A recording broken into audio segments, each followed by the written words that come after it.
Hey, what's going on, everybody? My name is Corey, better known as the Seaman, and I want to welcome you to another edition of the Seaman's Cinema Sitdown and back for another episode of our Spooktober Spooky Halloween movie list. That's right, man. It's October. We're on our countdown to Halloween, and the goal is to watch a different scary, spooky, or Halloween movie every night during the month of October, and we fell behind the first 7 days. I watched the movies over the course of 7 days, but I didn't get to review them, and we're just about caught up as we get to yesterday's movie, a movie that dropped on Netflix yesterday, stars Adam Sandler, and it's a movie I was a little nervous about. I haven't been the biggest Sandler movie fan on Netflix.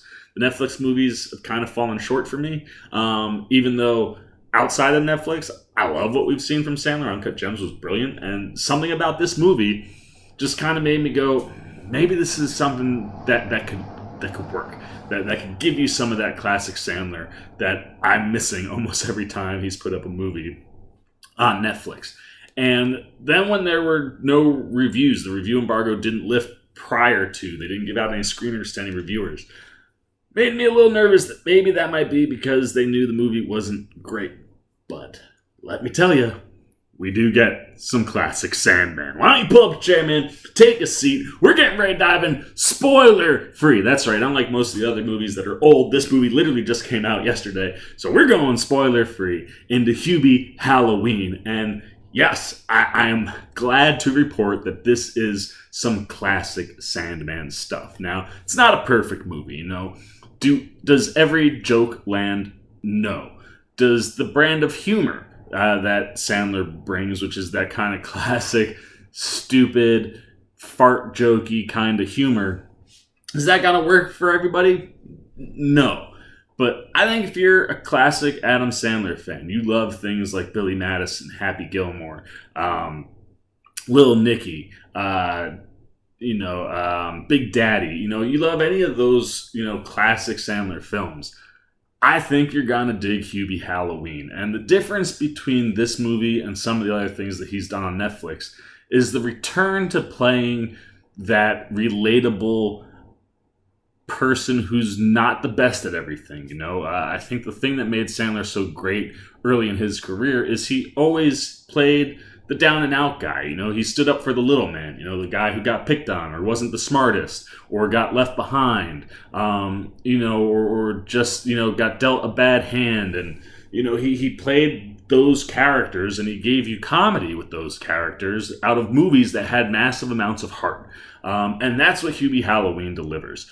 He delivers a character that for me is kind of reminiscent of like a combo of like Little Nicky and Bobby Boucher from The Waterboy.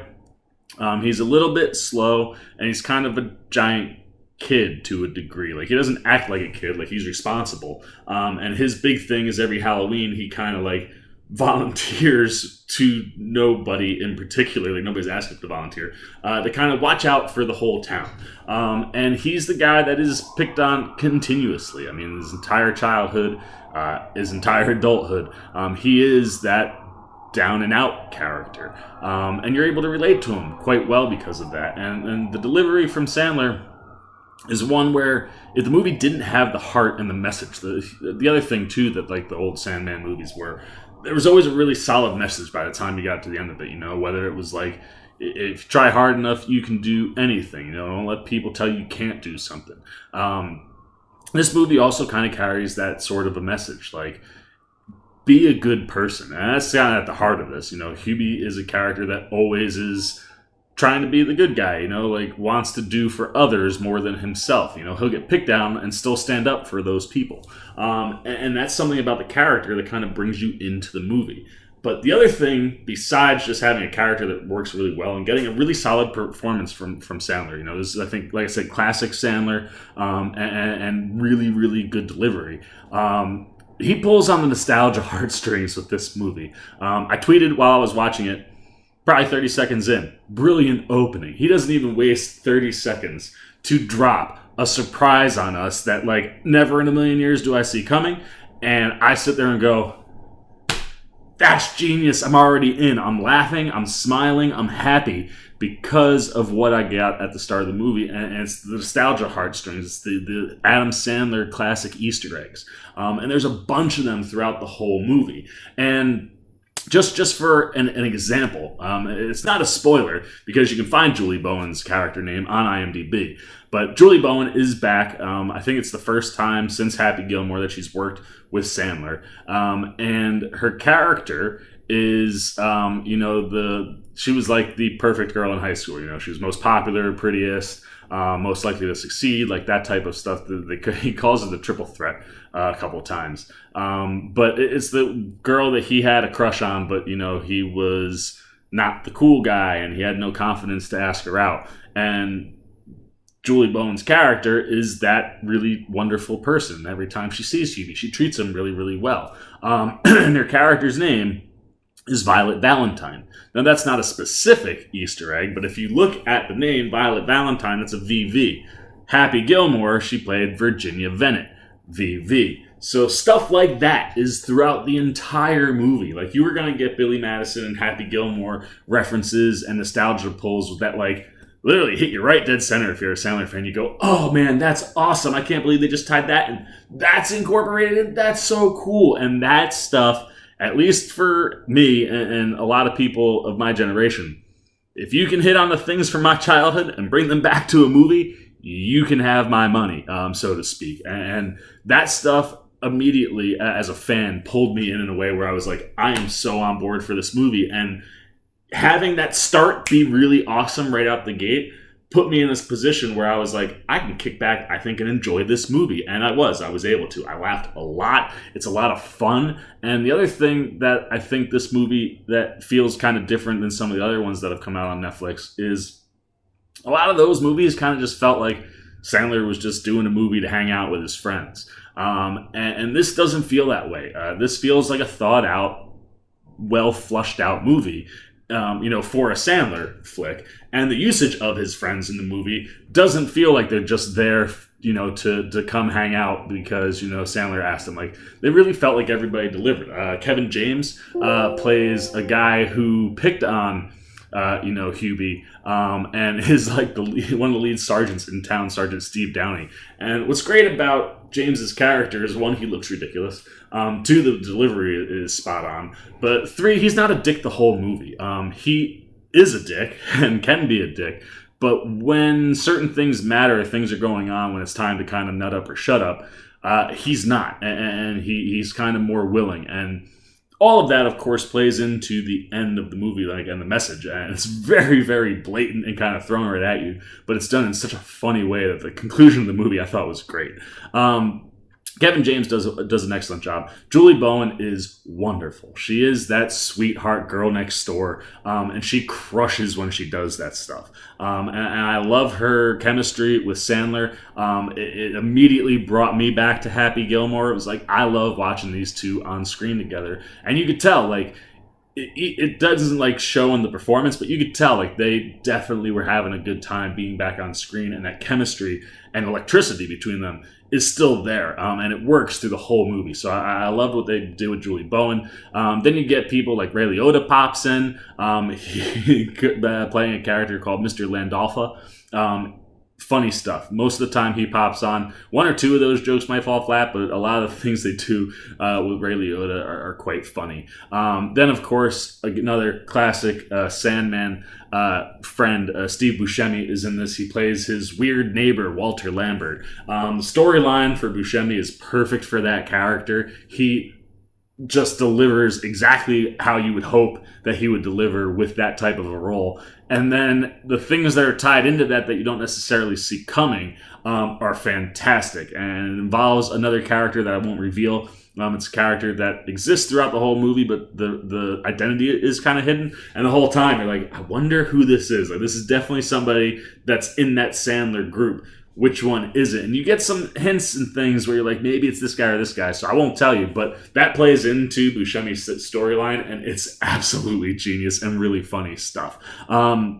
Then, you have Maya Rudolph and Tim Meadows pop up. They're a married couple that also went to school with Hubie, and they pick on Hubie, and the stuff they do is pretty funny. Again, not all of those jokes land, but there's a stretch where Tim Meadows has a ridiculous wig on, but it's his Halloween costume. His Halloween costume is absolutely brilliant. How he utilizes and plays with it made me laugh out loud several times.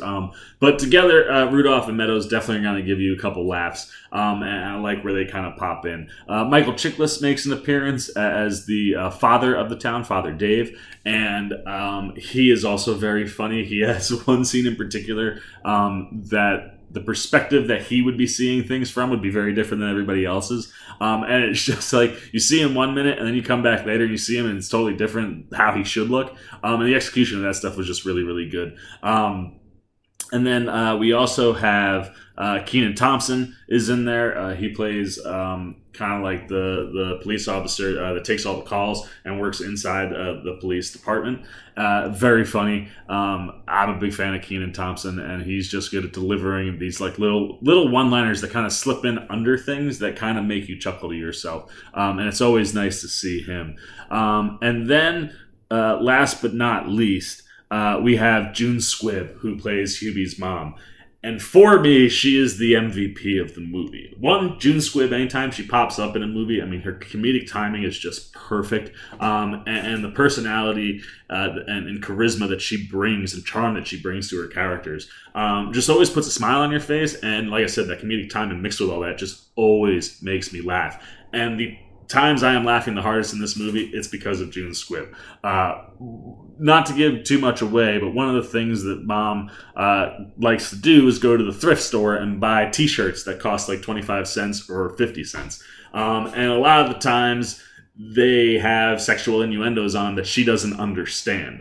Things like, mild spoiler, I guess, but like the word boner, she thinks that means like when you do something like stupid or, and because of that, she wears all these ridiculous shirts, and it's a different one every time she's on camera, and every single one of them made me laugh out loud to the point where I was like, these are great, because in my head, June Squibb picked all these t-shirts out, but they're fantastic, and she's wonderful. And like I said, overall, man, the movie just worked. It's light, it's fun, it's an easy watch. It makes you laugh far more than it doesn't. And like I said, it's got that heart and that story that kind of pulls you in and gives you a really good message behind what you're seeing play throughout all of Sandler's, stupid humor, so to speak. But I just thought it felt like classic Sandman and was the type of movie where I went, if this is what Sandler's going to do when he does these Netflix movies with his friends,